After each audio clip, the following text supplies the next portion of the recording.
The tools that track your share of voice in AI answers have the same limitation. Both of them will describe where you are already appearing, and they will not describe where your ICP is looking for businesses like yours. And on top of that, they're lagging indicators, right? They can only report on what has already happened. So they are always going to be a step behind from where your buyers are going to be headed to next.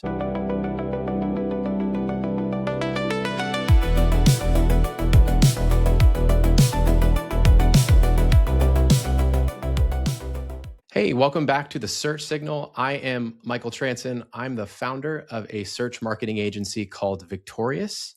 The Search Signal is how we help marketers understand and take action on what is happening in the world of search marketing. So as a team that works on hundreds of websites annually, we take what we learn from running search campaigns for some of the biggest and also some of the fastest growing brands and bring it to these conversations so you can apply it to your own work. So before we get into today's topic, I do want to spend a little bit of time bringing you up to speed on what is happening this week in the world of search marketing.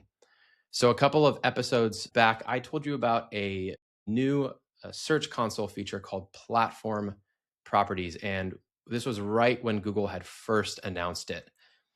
This week, they rolled it out worldwide, and we know a lot more about it right now. So let me bring you up to speed on what it is. And a quick catch up if you had missed the initial announcement. So Platform Properties is a property type that verifies your social accounts like your Instagram and your TikTok, your X, and your YouTube accounts, and then reports how those posts perform in three areas of Google Search, Google Discover, and Google News. And in addition to taking the rollout worldwide, Google also shipped a companion guide on how to use this new data to help you and me market our brands better. And what it shows is how to spot search terms people are using that are related to your content on those platforms, and also how to compare your formats against each other, such as your YouTube shorts against your full-length videos or your Instagram reels against your regular Instagram posts. It also walks through how to track the same piece of content across those platforms to see where your content is being seen the most and also reaching the most users. And then it also allows you to check whether a title or a caption rewrite changed how people ultimately found you. So the link to that full guide is going to be in the search notes. But for most companies, social performance has historically been siloed into each of the platform's native analytics, which has meant if you want to see how your brand is performing in Instagram versus Google search, you needed to log into that platform to see that specific information. And as a result, the two teams that own those distinct platforms never really put them next to each other. So this is the first time your social content's search and discover performance shows up in the same tool as your website. So that is the biggest news from this week in search. With that being said, let's get into today's episode. Somewhere in the last 2 years, AI search became a very significant new marketing channel that we needed to track and optimize for. And this channel did not show up one platform at a time. We had ChatGPT and Claude and Gemini and Perplexity and Google's own AI services. They all arrived practically on top of each other and in just a few months' time. And when a whole category shows up that fast, the natural reaction is to treat it as one unified channel. And it makes sense when that happens to put one strategy together and hope that it all works out across all of them all at the same time. And that is mostly what has happened. Across our industry, we see marketers treating these platforms as if they're all the same thing. And the fact is, they are not. And as this channel is going to continue to mature, we're understanding more and more just about how different they really are. and how these differences should inform the way that you are optimizing for each of them. And that is what we're going to get into today. So, we're going to start with what these AI search platforms have in common. And then we're going to talk about how they are different because they are so different. And one playbook honestly cannot cover all of them. I also want to talk about why it is just so hard to know for sure which platforms your buyers are using, and also what tools are available right now to help us get an answer to that question. And then, with all of that outlined, I'm going to then break down how to resource a more nuanced approach to AI search that helps prioritize which platforms you should focus on based off of how you choose to put budget to AI search at your company. And by the end of today's show, I want you to have the information that you need to be able to set a platform specific strategy in motion that makes the most sense for your specific business. So, I want to start by saying that AI itself is not a monolith, and not all of these platforms operate the same. I think a lot of us have approached it as if it's all just this one thing. And that's, in my opinion, partly because this is the first time so many search surfaces have launched all at once. We got used to having one major player in the search scene and maybe like a few others scattered, and options that really were not worth paying attention to. You think about it, for the last 2 or so decades, the usage gap between Google and whomever came next was wide enough that a dedicated Yahoo or Bing strategy just really never made a lot of sense. And that divide has just persisted, right? Today, Google is still responsible for over 90% of searches worldwide. And Bing, the second most popular search engine, sits at like 5. And because of this huge gap, marketers have typically run one search marketing strategy pointed at one search surface. And that was a very appropriate read of that situation until AI search started to emerge. And AI search platforms have been so disruptive to buyer behavior that none of us could reasonably keep operating as if there's only one search experience for us to optimize for.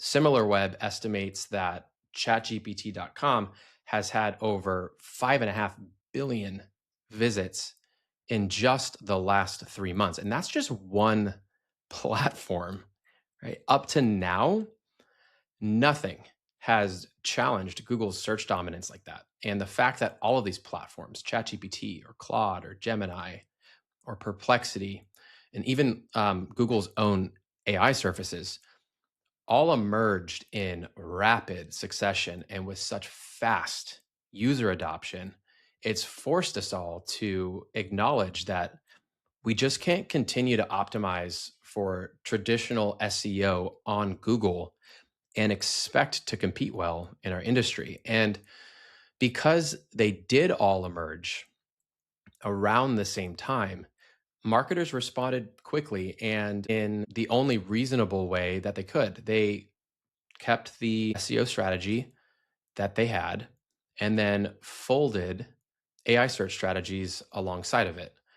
And every new AI platform that launched just went into that AEO bucket with one platform behind it. But as the platforms have evolved and as we've expanded our understanding of how they work, there is now enough data to start pulling apart the idea that we can optimize for all of these AI search platforms the same exact way. So let's start with the two things that all of these AI search tools do have in common. And they are very, very basic. And the first one has to do with how your own website serves information. And then the other has to do with what other websites say about you. And the first one is purely mechanical, and it comes down to how the pages on your website get built. So I'd like you to think about how your pages on your website get presented to a visitor, like ordering a meal at a restaurant. Some websites hand over a finished and composed plate of food. And then there are others that hand over the ingredients and a recipe. And then your browser on your computer cooks it for you and does it in a fraction of a second. And as a human, you would never know the difference.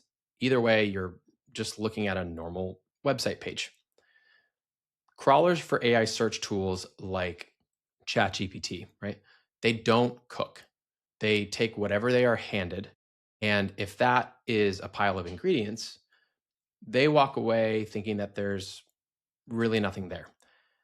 The recipe version is something called client side rendering, and most AI crawlers just can't read it. That includes the ones behind ChatGPT and Claude and Perplexity. The big exception is Gemini, which actually handles it fine because it rides on Google's own crawler infrastructure, which is already built to do that. So you don't need to go any deeper than that. Just know that if the content that matters on your website only appears after a browser assembles it, most AI crawlers will not be able to see it. The second thing that all AI search platforms have in common is a reliance on third-party mentions. So that's when another page names your brand, whether it links to your website or doesn't link to your website. Our own independent research at Victorious found that as a brand's third-party mentions increased, so did its mentions in AI answers. And I walked through this and the numbers a couple of episodes back in the search signal, but you get these two pieces right, and you have what I would call baseline visibility on all of the platforms. It's more of like a rising tide lifts all boats. But let's now talk about how these platforms are different and why that is. And so to start, each one of these platforms was trained on a different data set. So their baseline knowledge is very unique, right? They also supplement that baseline data with live web searches in very, very different ways. So when they go out and look something up, they are pulling from different sources. Plus, on top of that, they're triggered to run a live search by different kinds of prompts. So some search for almost every question that gets asked, like Perplexity does this, and then some search a lot more selectively, like Claude.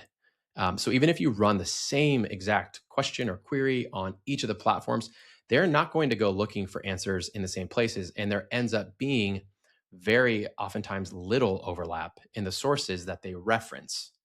And even Google's own AI products are vastly different from each other. There's a study that we have in the show notes where five answer engines responded to prompts across several different industries, and they found that Gemini's most cited sources overlap more with ChatGPT's than with Google's AI mode or Google's AI overviews. So you've literally got a Google product whose citations look more like one of its competitors than like Google's own search products. And what that does is tells us something very practical. Showing up in AI overviews and AI mode does not mean you're going to show up in the Gemini app, even though it is all Google. And then on top of that, each platform has its own unique little tendencies, right? Claude, for example, favors a lot of established sources. And that means that the pages a brand would publish itself and coverage from like professional media. There's a study that looked at this 27 million or so odd citations across 6 different AI platforms. And with Claude, roughly 2/3 went to pages that the brands own themselves.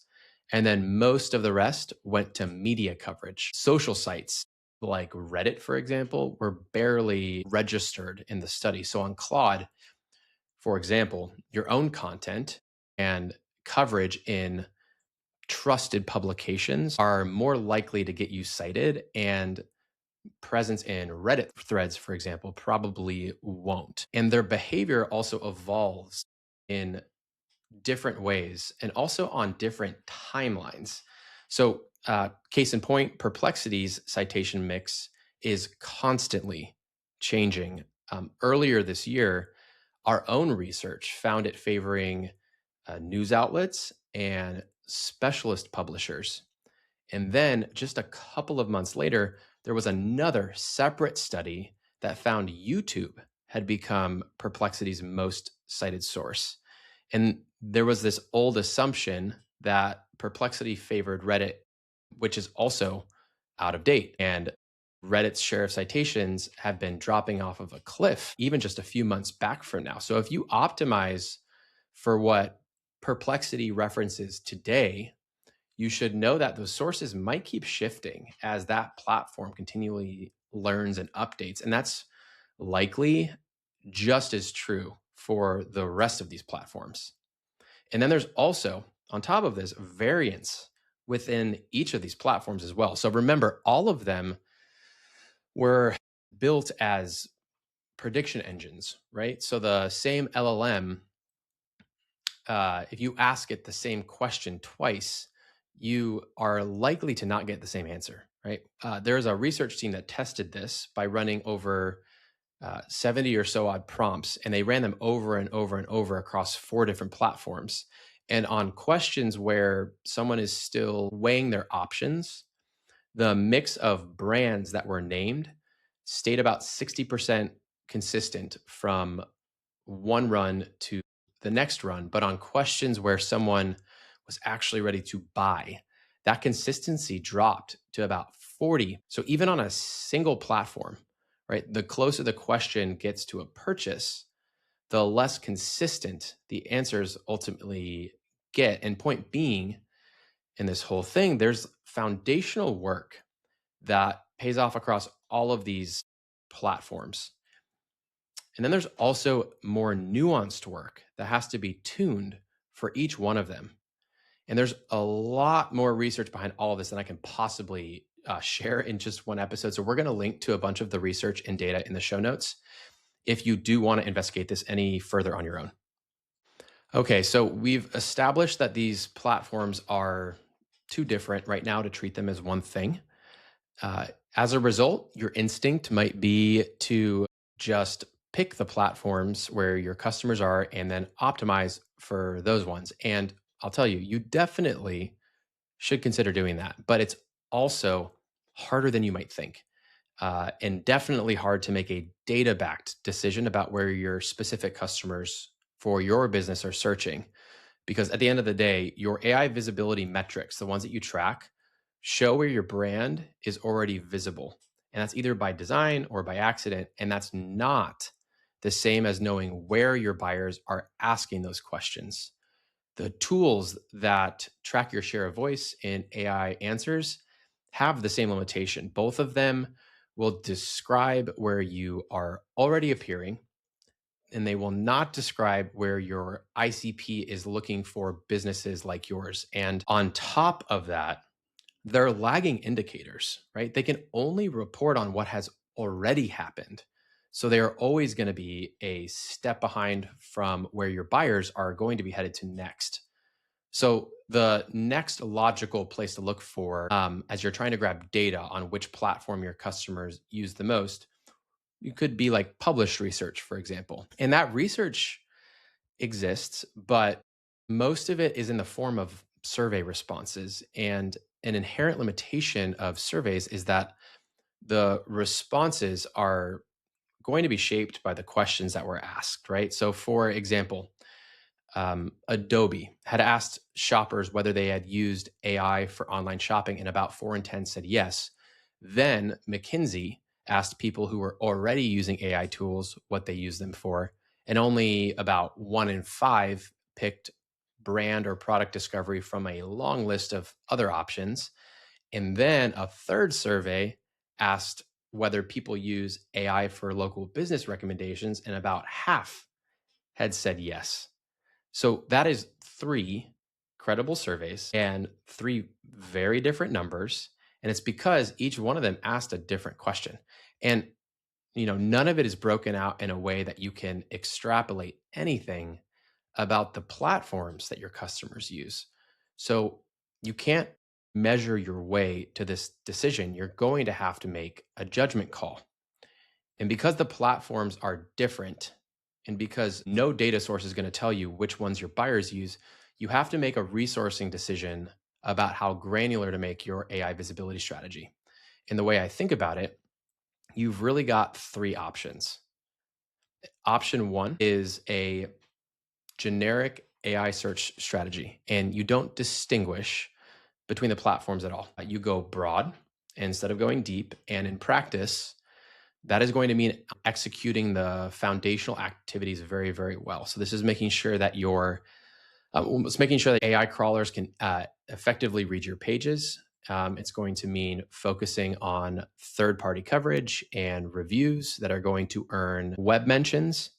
Now, this takes the least amount of effort because this is work that's already underway, probably for your own SEO strategy, right? You got one team, you've got one work stream. You don't need to optimize for any individual platforms. But what you give up is the ability to focus on any single platform clearly. And you'll have one blended AI search strategy. And if you're invisible on the one platform that your buyers happen to use more than others, your strategy is just not built to catch it.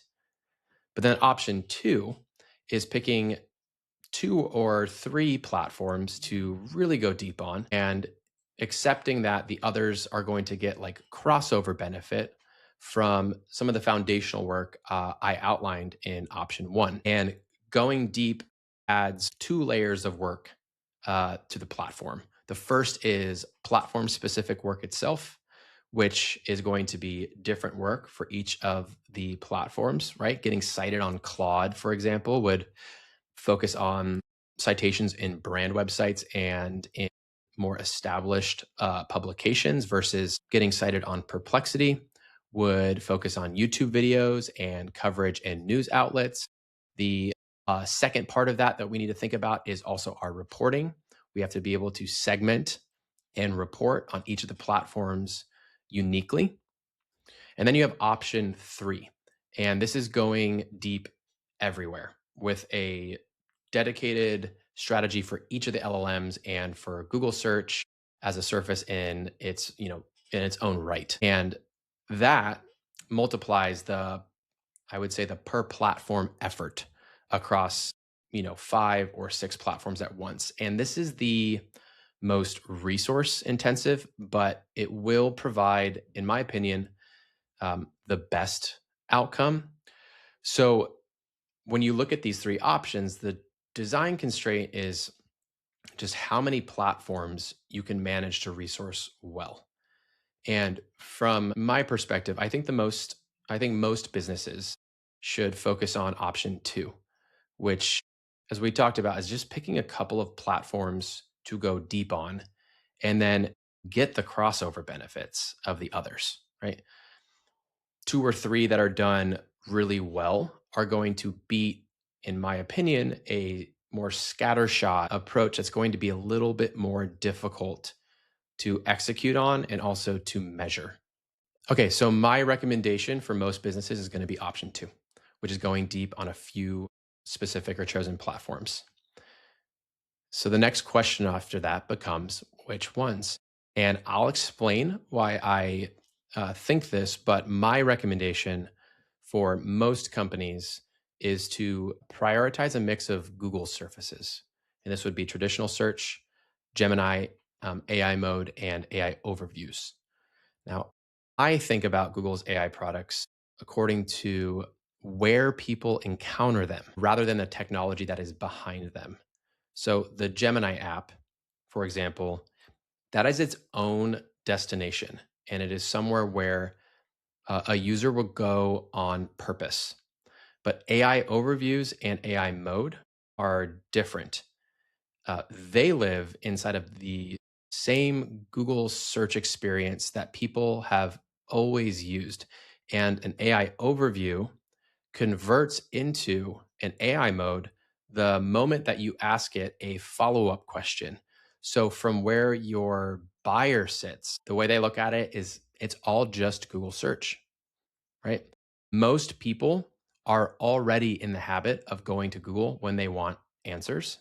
And Google is capitalizing on that habit by rolling out its own AI into that experience at a very, very rapid pace, right? Data providers have been estimating that AI overviews are now showing up in more than 40 of searches, which is up from only 15 or so percent last year, the same time a year ago.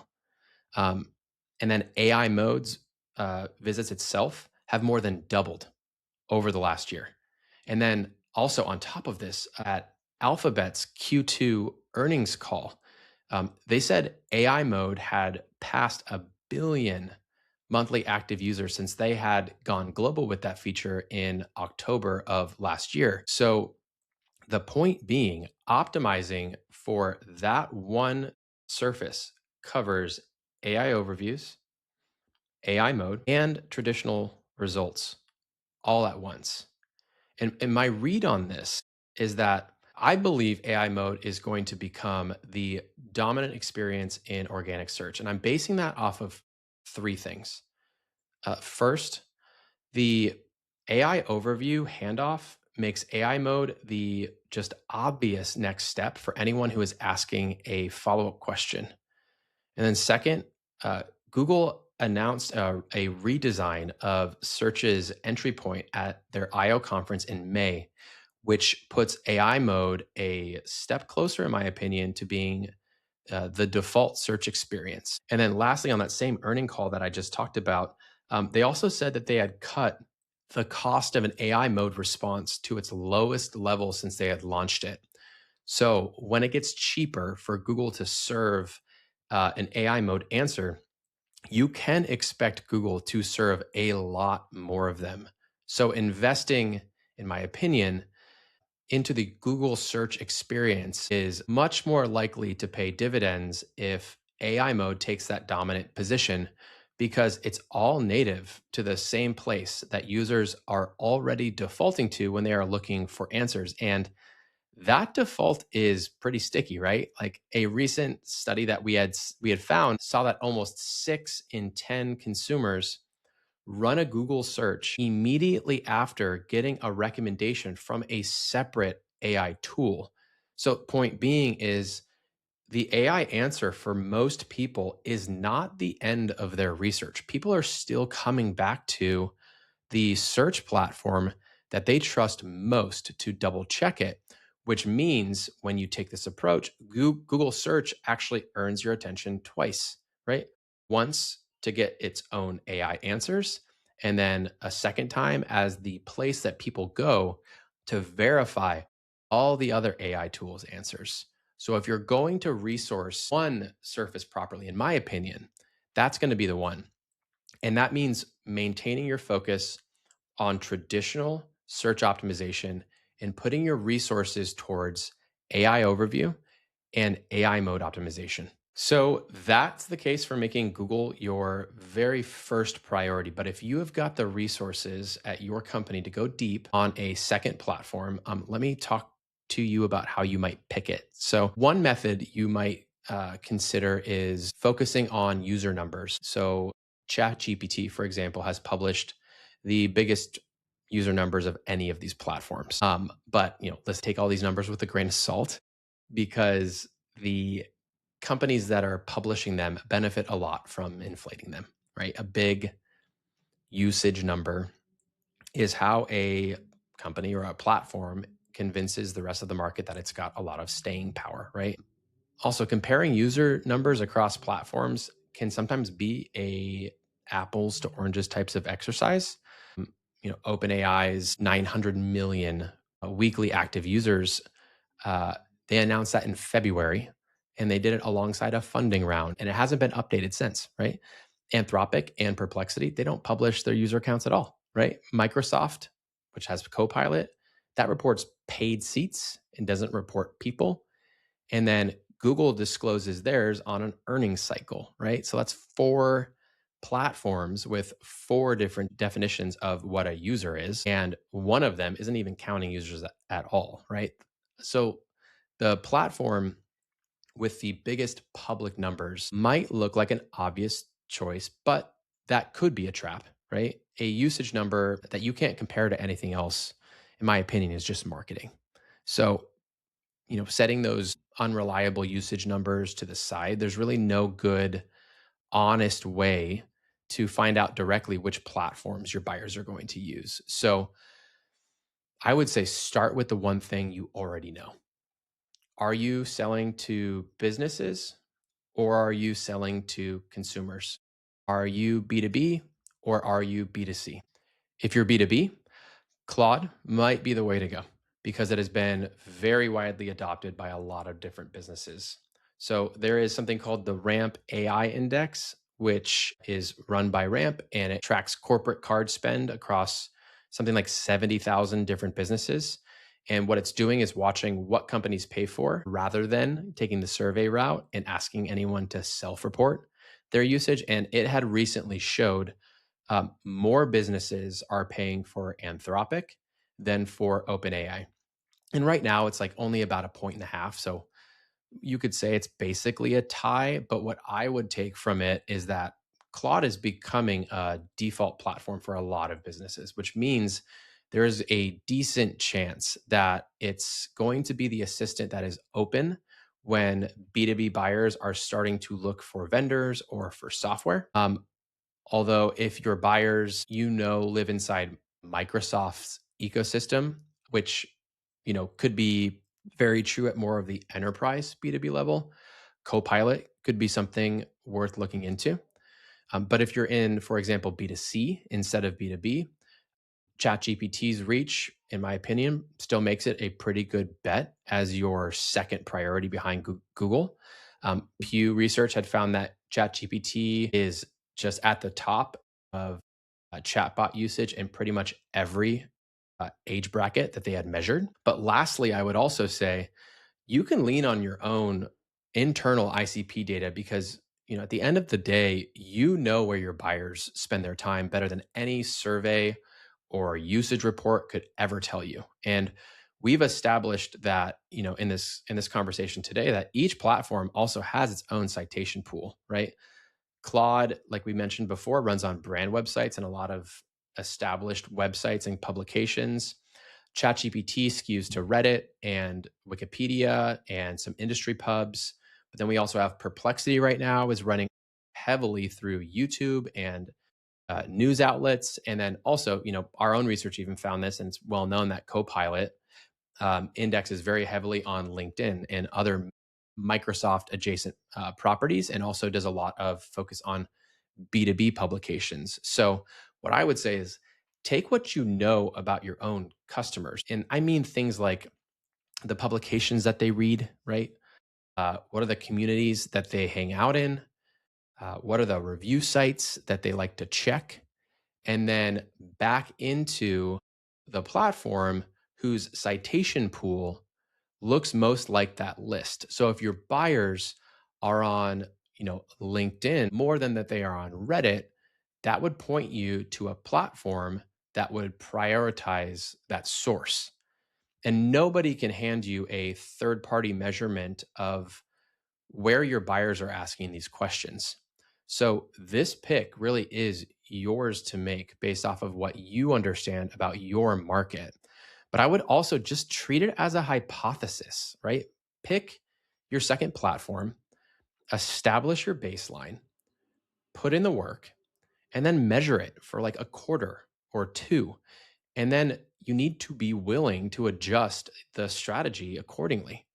And so bottom line, there's really no universal playbook here, right? Your vertical and your buyers, and then also your resourcing is going to decide which and how many of these platforms belong in your visibility strategy. And once you've established your initial strategy, remember that this is not a one-time setup, right? These platforms are constantly evolving, right? We need to test the assumption, we need to check the result, revisit the strategy, and then rinse and repeat. And that's the job. And if you are a marketer, you probably already knew that before I said it. So I want to give you 4 things that I want you to take away from this conversation today. First thing is go and check whether AI crawlers can read your pages, and go do that today. So just pull up one of your important pages on your site, right click it, view the page source, and search for a sentence that you can see on your website on that screen. If it is not in the code in the page source, that content is likely being addressed by the visitor's browser. And if that happens, most AI crawlers cannot see it. This takes about 30 seconds, and it is definitely the one thing that you can do right now. And it can legitimately cancel out everything else you're doing if it is not set up correctly. And then the second thing that I would tell you to focus on is write down where your brand is getting named off of your own website. So, third party mentions, like we talked about, are the only lever that moves every platform at once. So, make a list of what's currently happening, right? Your review websites, any industry publications, podcasts, or partner content, and be honest about how much of that came from being deliberate and having effort versus just being lucky. And that list, and more importantly, the gaps in it, is the plan that we need to go out and execute on. And then the third thing I would say is we have to stop staffing AI search separately from Google search. AI overviews and AI mode and traditional results all are pulling from similar work. So if you've got a team that is already doing organic search and you've got a separate effort that is spun up just for AI search, you are likely paying twice for one work stream and you're probably splitting the measurement too. And then the last thing I would say of the four main takeaways from today's episode is if you're going to pick a second platform, I would pick your second platform off of, I would say, your customer's media diet, not off of published user counts, right? Write out the publications that your buyers read and the communities that they are in and match that list to the platforms whose citations look most like it, right?